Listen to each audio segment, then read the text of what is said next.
Mic check, 1, 2, 3. You know what's so funny? I'm not even using a mic because I lost my earbuds.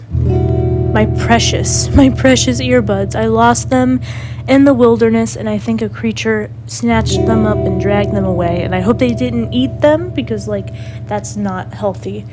But I got new earbuds. I just did part of the voiceover, and I reviewed it, and it sounds awful. It sounds so bad, but I think that would be good for, analog horror. Ooh, you see this drawing in the corner? So, yes, this took a long time. I kind of don't like it, but I'm not great at digital art anyway, and that's, this is a space for me to work on that, so, yeah. But look, I'm gonna put the picture over what I was looking at as the reference, and it's gonna be like a puzzle piece, and it's gonna click, and you're gonna go, ew. Here we go! Let's go!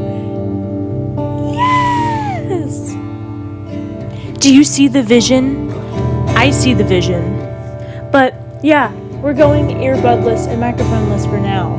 I did get a microphone, but I don't know how well that's gonna work, and I'm pretty concerned because I bought an adapter and new earbuds and a mic, and the earbuds suck. And I tried different earbuds through the adapter because the port doesn't fit my phone, and that you just couldn't hear me at all in that one. So now we're going cordless.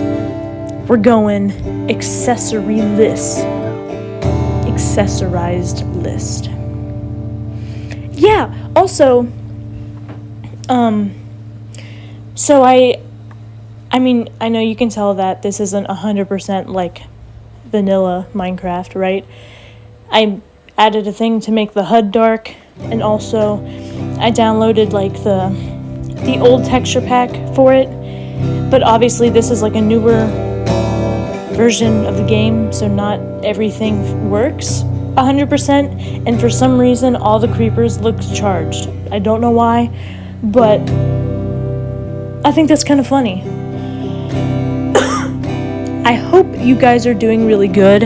It's been a long time since I've finished a video or even talked in one because of my earbuds, but also because these past 2 months have been I almost said crazy. So I did go on vacation. My entire life has pretty much been in Ohio. Little dabbles in Indiana, little dabbles in Kentucky, but nothing too crazy.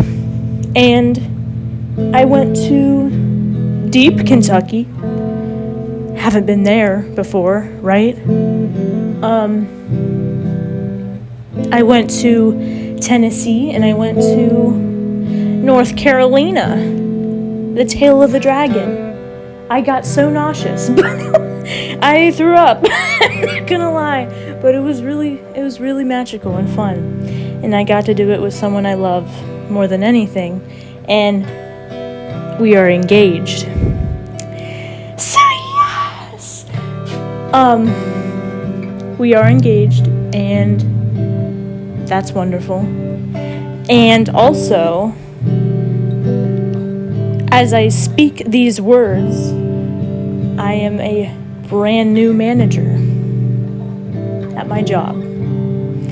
I won't give any details, of course. I'm not going to say what kind of manager, where it is, what it is. That is not to be said, because that is pretty private.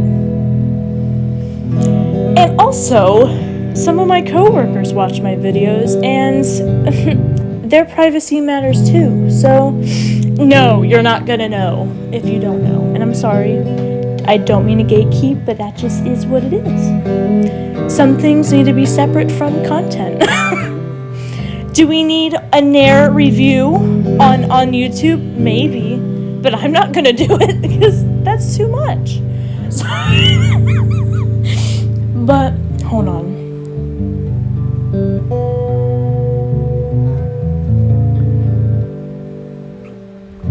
I'm back. Wasn't that so long and just horrible?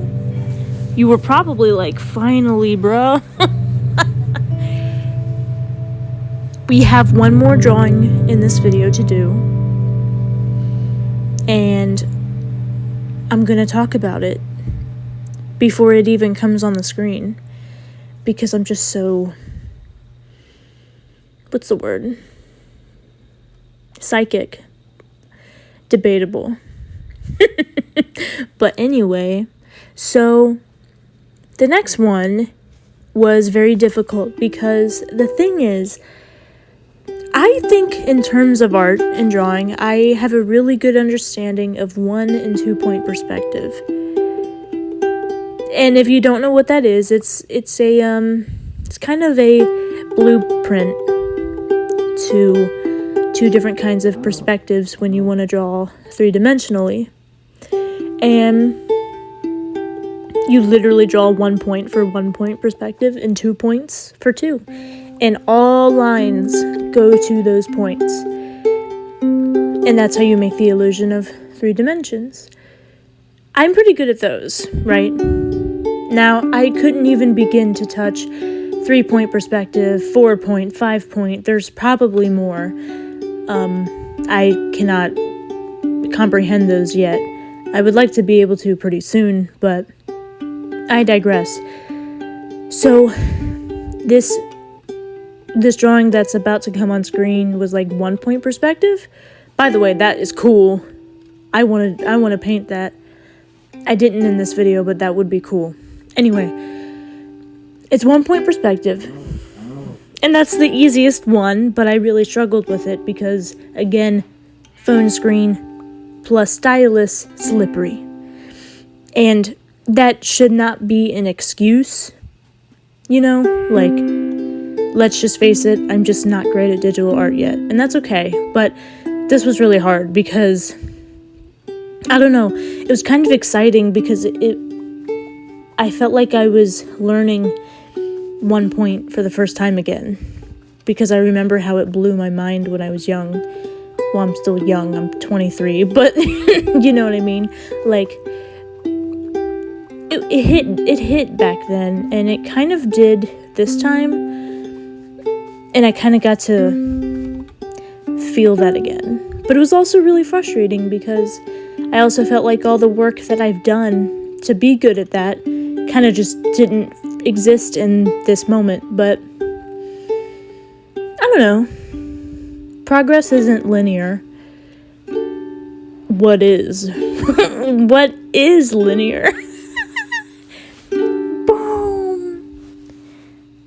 But yeah, that's the piece I did. So, I think the light coming up through the magma, like the cracks in the obsidian, I think it was a good idea. I think it was a good touch. I don't think I executed that well, though. But I think it was a good concept. In addition to the atmosphere, I find myself adding a lot of, like, light beams, light pillars, whatever you want to call them, in my pieces a lot. But I haven't quite, like, captured what I'm going for. And I wonder if I ever will. You know, like, I don't know.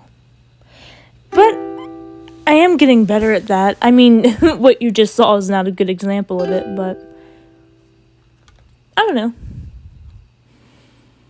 I want to avoid talking just for the sake of talking and rambling and going in circles, because I tend to do that and I repeat myself a lot. So I think for now, I'm just going to let my jam session and the music do its thing. And I'm just not going to talk for a little while. I hope you enjoy that. But see you later.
those were some old songs. I hope you liked them, and I thank you for listening to them. I'm curious to know which one's your favorite. Everyone, whoever might comment on this, is going to be like, I hated this one for this reason, I hated this one for this reason, and the third one, ew. The moment that those songs were recorded, those were mostly improv. And I don't mean that in like a braggy way. Thing is, I had a very profound period of my life. If you looked at the year they were recorded, then you can see why. That year was wild. But I had this period in my life where things just clicked for me. Like, my perception of life, the universe, everything. To quote, I think, Hitchhiker's Guide. But, anyway. That changed rapidly. Like, I feel like I started to understand things a little bit. Even though I'm still missing so much of the picture. But at least I had a bit more of the picture than I ever thought I could have, right? That was going on, everything was crazy, and there wasn't really anything else to do, so I sat down and I, made music. And I would say a bit more than half of all the music I've ever made came from that time, because, like, what else were you gonna do, right? But very emotionally charged due to the events in the world and the epiphanies I was having. And I think that potent mix of circumstances, internally and externally, allowed me to just, like, make things on the fly and feel them out, and it, like, worked. Those recordings that you just listened to, that's the only proof of those songs existing. I didn't write them down. And, like, I will. It's gonna be fine. I'm gonna, hopefully re-record them and make them more orchestral and big, but sometimes I have this moment where I understand something far more than I did 2 seconds ago. It's really weird, but that moment, that state of mind doesn't last that long, so I have to sit down in that moment. And it'll happen with music. Like, I don't know. I'm comfortable with piano, but I'm not like that good, right? But sometimes I suddenly just understand it far more than I did, like I said, 2 seconds ago, and I sat down and sorry, did not mean to cuss. I just write a banger, and I understand the instrument so well, and then suddenly that understanding just goes away. And it's so weird. It's so strange. Have you ever read the book, I've mentioned it before, I think, Flowers for Algernon? Spoilers! To the best of my memory, I haven't read this book in over 10 years, but it has really stuck with me. It's about this man who has an under-average intelligence, and he is disabled in that way. But he goes through these experiments, or a trial or something, and he becomes, like, a genius. And the book kind of deeply describes his experience in this range of intelligence. But the thing is, his intelligence goes back to where it was before. And you can see the emotional process and the grief and all this of losing something like that. And I know this is dramatic, but that's kind of how it is. Like, being able to understand the instrument, for example, so well, but I know I'm only going to be able to experience this for about an hour. and then I come back down. And no, I'm not doing substances, okay? I sound so nerdy. I sound so nerdy. No, I'm not doing, but I'm not. But this happens with all sorts of stuff. It happens with music, concepts, writing, you know? Very curious if you experience that too. Because what is that? I don't know.